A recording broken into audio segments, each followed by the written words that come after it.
हे आओ है सब विश्वासी, हर्षित और विजयी। हे आओ बेथलेहम में आओ, और उसे देखो स्वर्गदूतों के राजा का जन्म।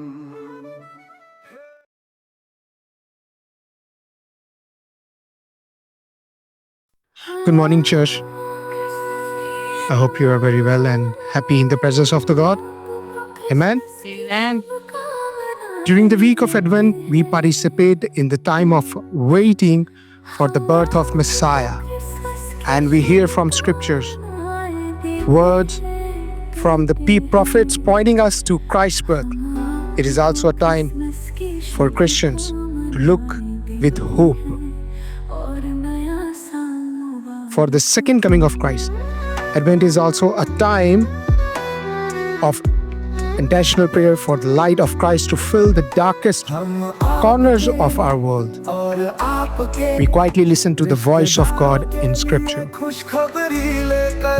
and blend our voices with those of God's people in song.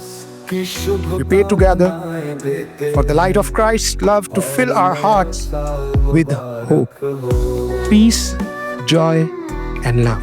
Amen. And today, as we light the first candle of the Advent wreath, this is the candle of hope.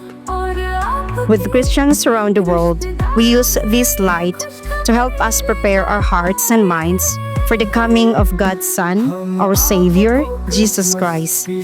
May we receive God's light as we hear the words of the prophet Isaiah, says, "The people walking in darkness have seen a great light. On those living in the land of deep darkness, it has dawned." For to us a child is born, to us a son is given, and the government will be on his shoulders, and he will be called Wonderful Counselor, Mighty God, Everlasting Father, Prince of Peace. Let us pray. Lord Jesus.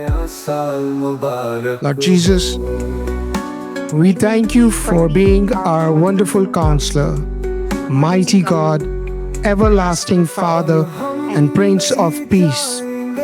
As we enter the Christmas season, give us grace that we may cast away the works of darkness. As you sent your messengers, the prophets, to prepare the way for salvation, may we prepare traditions that nurture our spiritual lives and celebrate the dawning of our everlasting life. In your name we pray. Amen. हम आपके और आपके परिजनों के लिए अच्छी खबर लेकर आए हैं। हम आपको मेरी क्रिसमस और नए साल की शुभकामनाएं